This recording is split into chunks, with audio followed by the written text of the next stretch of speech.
Hello, ladies and gentlemen. I hope all of you are doing well. I recently left a simple comment on 𝐃𝐸𝐬𝐬𝐬𝐬𝐻 channel, an open invitation for Darth Dawkins to stop by my channel and discuss his views on the so-called eternal creator God. Evidently, the comment was deleted by 𝐃𝐸𝐬𝐬𝐬𝐬𝐻. Also, a few days later, I asked 𝐃𝐸𝐸𝐬𝐬𝐬𝐬𝐻 a straightforward theological question. Do you agree with Darth that God was not sovereign from eternity past and only became sovereign at creation? It was a fair and serious question, one that directly tests the consistency of their own claims about God's unchanging nature. 𝐃𝐸𝐸𝐬𝐬𝐬𝐻 chose not to respond and even deleted my comment inviting Darth to an open, uncensored dialogue. I would have preferred he took the opportunity to clarify his position.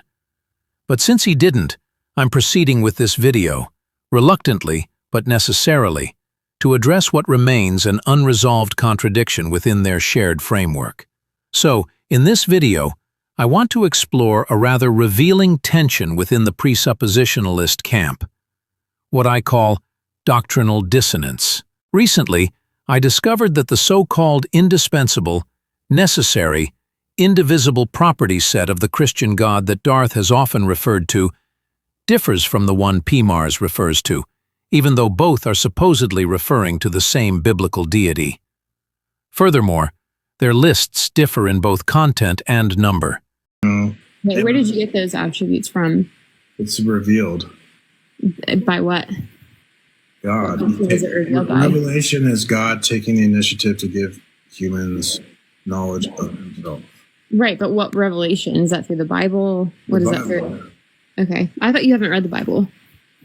Well, I just say that it's a joke. So he has like aseity, immutability, omniscience, omnipresence, omnipotence, rationality, veracity, moral perfection, unity and plurality, revelatory nature, immanence and transcendence. Okay.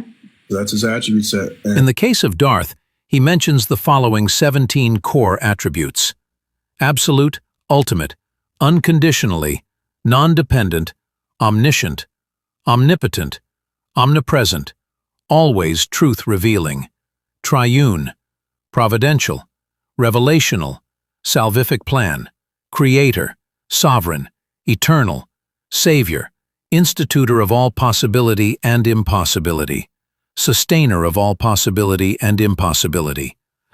On the other hand, 𝐃𝐸𝐸𝐬𝐬𝐬𝐻 lists the following 13 attributes: aseity, immutability, omniscience, omnipresence, omnipotence, rationality, veracity, moral perfection, unity, plurality, revelatory nature, immanence, transcendence.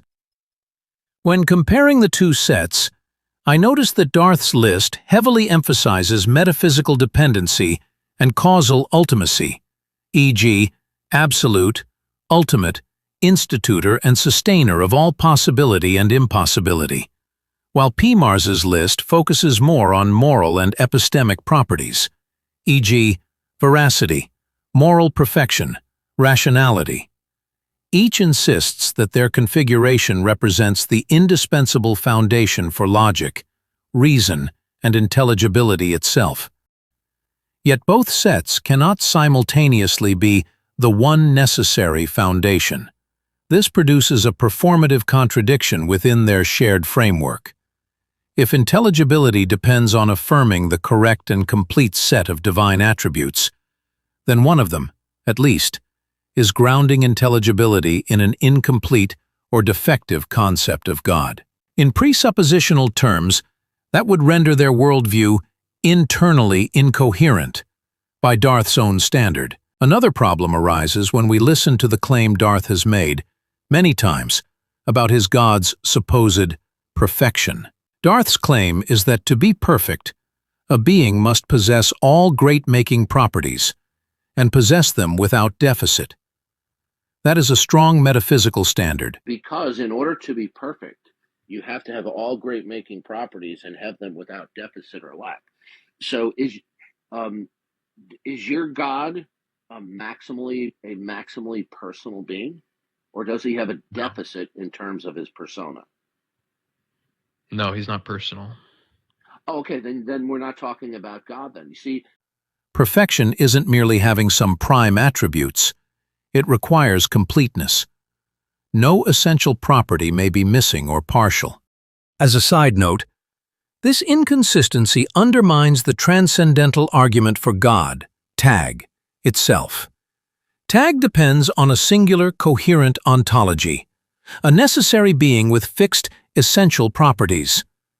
When two self-professed adherents of the same apologetic method produce inconsistent core attribute sets of that supposed necessary being, the transcendental necessity they claim collapses into mere subjective assertion. In closing, I haven't even mentioned how all of the above relates to the even more fundamental issue, that being the eternal creator-God problem, that Darth has grotesquely failed to respond to in the email that was sent to him over 2 months ago, and that he is fully aware of.